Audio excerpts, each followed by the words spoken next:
Nampak saya dah beli, memang best. Nampak merasakan tamak. Ya.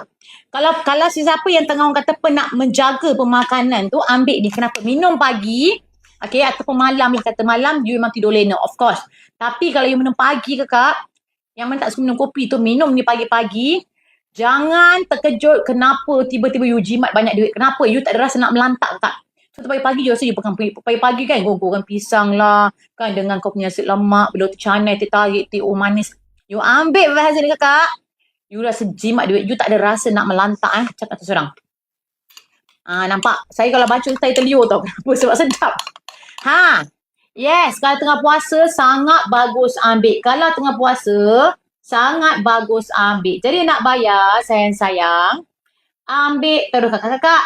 Yang ni dia menggunakan Velvet Hazel. Okay, sorry, menggunakan Belgium chocolate yang sangat bagus untuk kulit sedap. Okay, untuk stres pun bagus. Ada probiotik.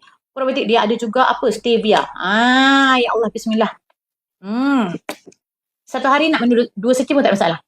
Kalau anak saya Yusuf, dia akan bancuh cawan besar. Dia sekali bancuh 2 paket. Dia memang suka. Kenapa tau? Okay, jujur tau, anak saya ni kan rasa ADHD.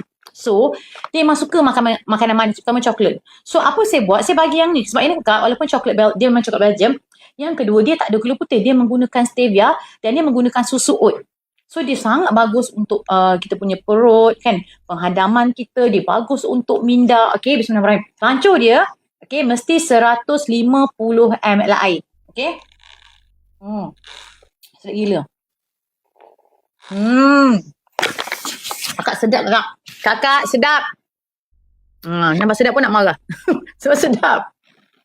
Sedap pun nak marah mama ni. Memang sedap kakak.